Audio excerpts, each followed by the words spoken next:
Uma das insensatezes da humanidade consiste em vermos o mal de ontem antes de vermos o mal que está em nós. Para julgar-se a si mesmo, fora preciso que o homem pudesse ver o seu interior num espelho e pudesse, de certo modo, transportar-se para fora de si próprio, considerar-se como uma outra pessoa e perguntar: que pensaria eu se visse alguém fazer o que faço?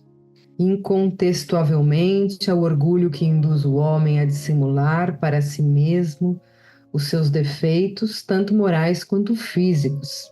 Semelhante insensatez é essencialmente contrária à caridade, porquanto a verdadeira caridade é modesta, simples e indulgente. Caridade orgulhosa é um contrassenso, visto que esses dois sentimentos se neutralizam um ao outro.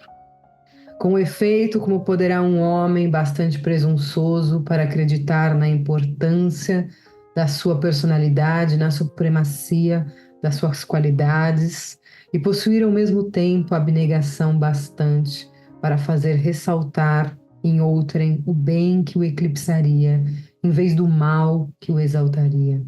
Por isso mesmo, porque é o pai de muitos vícios, o orgulho é também a negação de muitas virtudes.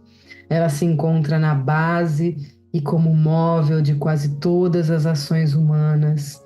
Essa a razão por que Jesus se empenhou tanto em combatê-lo como principal obstáculo de progresso. Palavra do Senhor. Graças a Deus. O evangelho de hoje fala da hipocrisia, né, dos orgulhosos que querem um mundo estandarizado, que querem um mundo onde todas as pessoas são iguais, onde as pessoas seguem uma moral, bons costumes. Mas com quem Jesus andou naquela época? Com cobradores de impostos, com mulheres que não eram, que não podiam caminhar com homens. Naquela época, o papel da mulher era muito complicado na Palestina.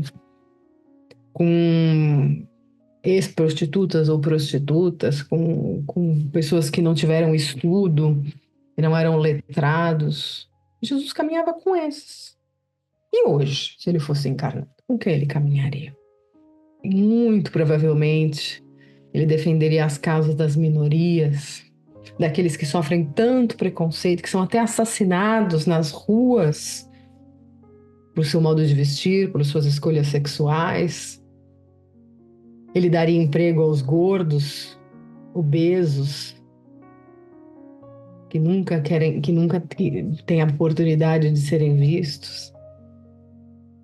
Ele teria sim, sim, sim, teria na sua santa ceia, como teve e ninguém sabe, pessoas homossexuais. Vocês acreditam que todos os apóstolos eram heterossexuais?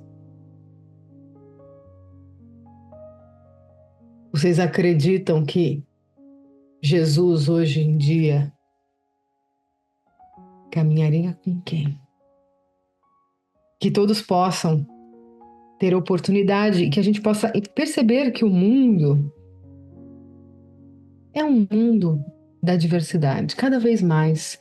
Antigamente no Brasil, e eu constatei isso, eu lembro muito bem de que os negros, eles se sentiam melhores e eram mais aceitos na sociedade se eles usavam aquelas químicas muito pesadas no cabelo para alisar os cabelos, ao invés de aceitarem os seus cabelos. E hoje em dia a gente tem, graças a Deus, toda uma indústria cosmética para os negros que aceitam seus cabelos, que podem ser quem eles são. A gente tem maior aceitação às pessoas gordas, baixas, muito altas, as pessoas que são autistas. Todos têm um valor. Não é porque você é de um jeito ou de outro que você não se enquadra na caixinha. O mundo precisa de pessoas diversas.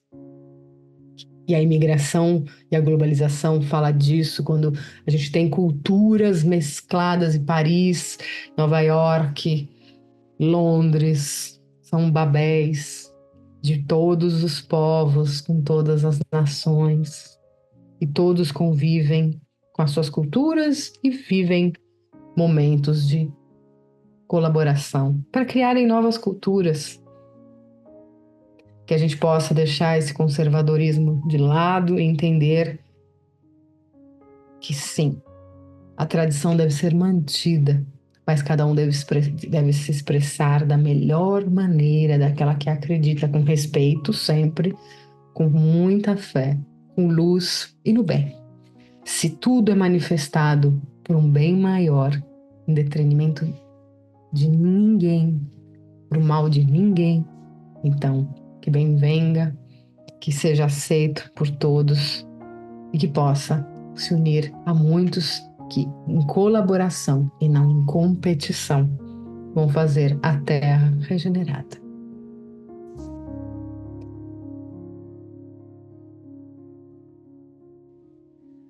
Il Vangelo di oggi parla dell'orgoglio e di come le persone sono maestre di vedere i difetti degli altri, di giudicare gli altri, invece di vedere i suoi stessi. E anche di mettersi nei panni della persona dicendo, ma se fossi in quella persona, in quella situazione economica, in quella situazione di relazionamento con quella persona, o se fossi una persona, e se fossi io nel posto di quella persona, no?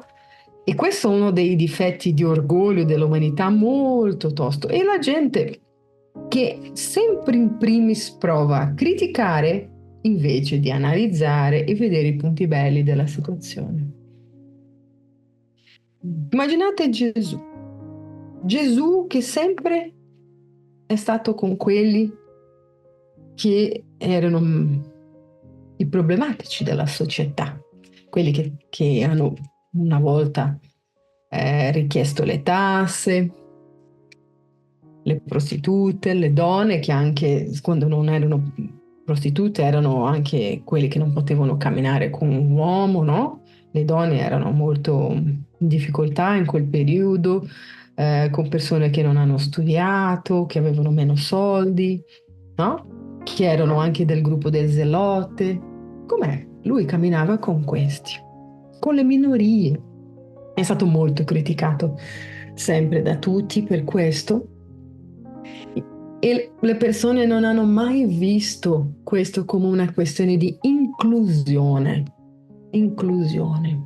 che la sua Santa Cena, no? Che ha fatto con i suoi apostoli a Gerusalemme e che dopo Leonardo da Vinci ha dipinto nel refettorio di Santa Maria delle Grazie, come tutti sanno. E Leonardo da Vinci, se non sapete, ha utilizzato come modelli i carcerati di Milano in quel periodo per fare ogni apostolo.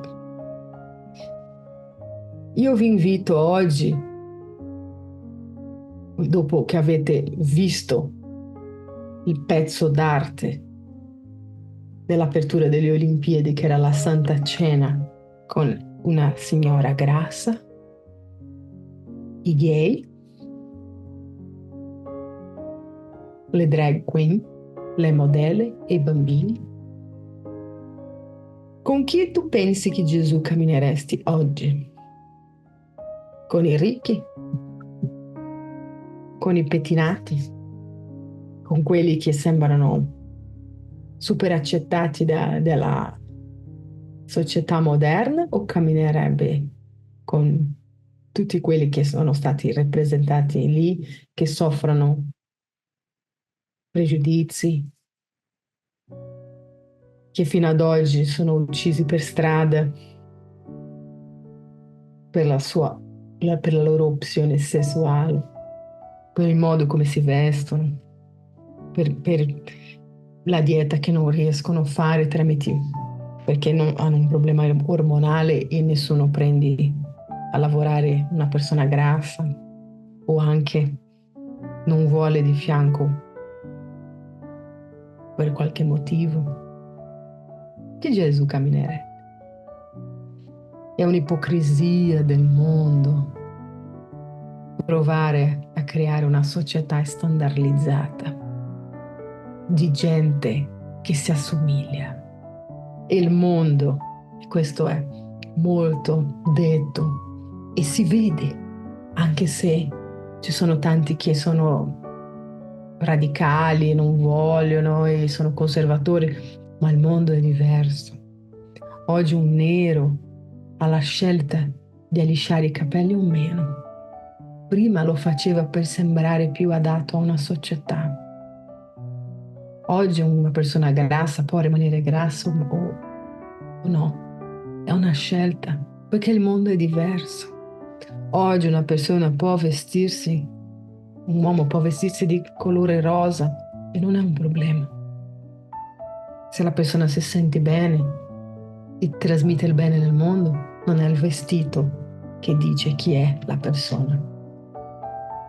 Pensiamo a questo, nell'ipocrisia degli orgogliosi del mondo che non vogliono i cambiamenti, che vogliono società standardizzati, che vogliono tutti uguali, tutti per una famiglia, con figli, nonna, cani e amanti e truffe nel lavoro. Tutto quello che non è stato detto in passato però è stato fatto e che oggi con internet e con le reti sociali è molto più facile da scoprire e togliere i veli degli ipocriti, che possiamo accettare tutti, aprire il cuore a tutti. E se la persona di qualsiasi religione, caratteristiche corporali o anche lingua o nazione trasmette il bene, ben venga. Se trasmette il male, lascia lì, che un giorno sarà pronta per vedere la luce come noi stiamo vedendo e per agire nella luce come noi stiamo vivendo. Non è una questione di pregiudizio, è una questione di accettazione, che il mondo ha bisogno di accettare tutti quelli come sono, senza tanta pressione e senza tanto giudizio.